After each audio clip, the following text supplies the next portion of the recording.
ساتھ میں کوئی حلوہ قسم کی ڈش بھی تھی۔ اس کے علاوہ میری سب سے بڑی کمزوری ٹماٹر اور پودینے کی سلاد تھی۔ معلوم نہیں نجو نے اس دور افتادہ خیمہ بستی میں یہ سارا تکلف کیسے کر لیا تھا۔ پہلوان تو کھاتے ہی پیٹ بھر کر ہیں، میں نے بھی پہلوانوں کی طرح کھایا۔ کھانے کے دوران بھی ہم دونوں میں مسلسل گفتگو ہوتی رہی۔ کھانے کے فوراً بعد نجو نے قہوہ سرو کر دیا۔ جھونپڑی کے وسط میں واقع عجیب وضع کی انگیٹھی اب دہکائی جا چکی تھی۔ انگیٹھی کی خوشگوار حرارت میں بیٹھ کر قہوہ پینے کا لطف آ گیا۔ نجو گاہے گاہے آتی جاتی رہی۔ اس کا چلنا پھرنا بھی شاعری تھا، تاہم یہ ایسی شاعری تھی جس میں گورے رنگ کا ردیف قافیہ نہیں تھا۔ یوں یہ آزاد شاعری بن گئی تھی اور عام شخص اس کی لطافت سے لطف اندوز نہیں ہو سکتا تھا۔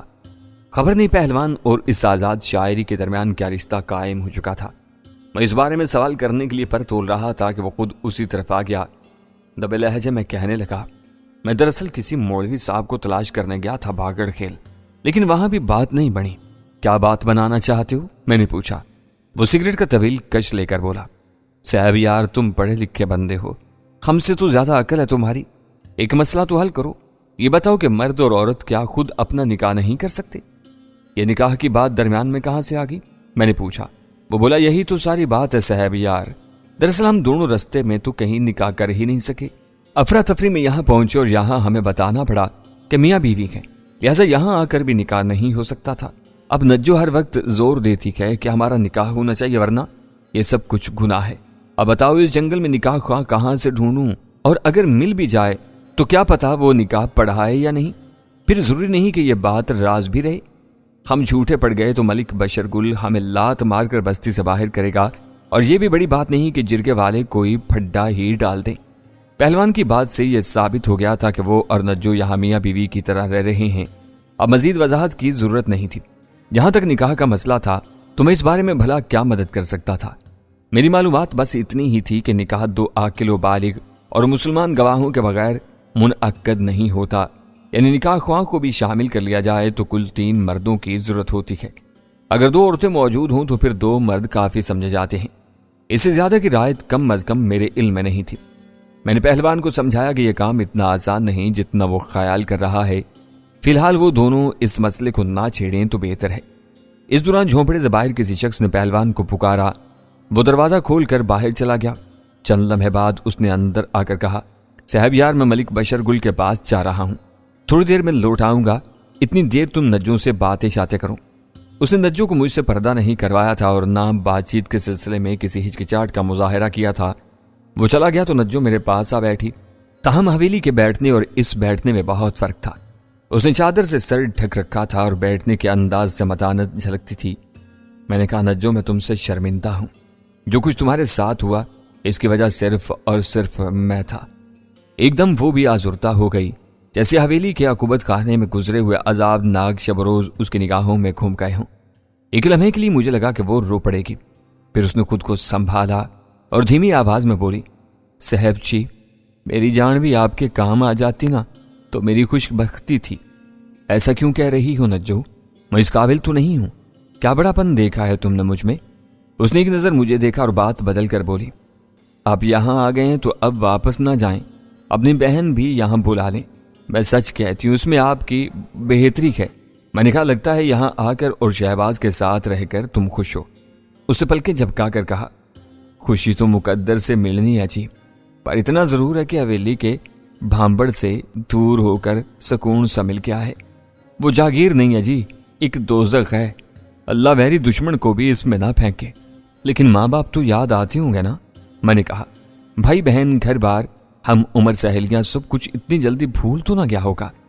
وہ بھر کر بولی، بہن تو ہے کوئی نہیں جی، ایک بھائی تھا وہ بھی جاگیردار کے ہاتھوں مارا گیا، ابے کو کھانسی ہو گئی تھی، ایک ماں ہے وہ بھی نہ ہونے جیسی، ازل کی بیمار ہے جی، ہر وقت افیم کھا کر پڑی رہتی ہے۔ ہاں گاؤں کی گلیاں بازار ضرور یاد آتے ہیں، ساری عمر وہیں گزری ہے نا جی۔ میں نے پوچھا، شہباز سے تمہاری منگنی تمہارے والد کے مرنے سے پہلے ہو گئی تھی؟ جی صاحب جی۔ نجو نے شہباز کے بیان کی تصدیق کی۔ مجھے ہوش ہی نہیں ہے صاحب جی کہ کب کی بات ہے۔ میرے ابے کے پاس کافی زمینیں تھیں، کھاتا پیتا زمیندار تھا۔ شہباز کے گھر والے اتنے سکھی نہیں تھے، تیل کا ڈپو تھا ان کا، بس گزر بسر ہو جاتی تھی۔ اس وقت شہباز کی ماں کہا کرتی تھی، کیا ہوا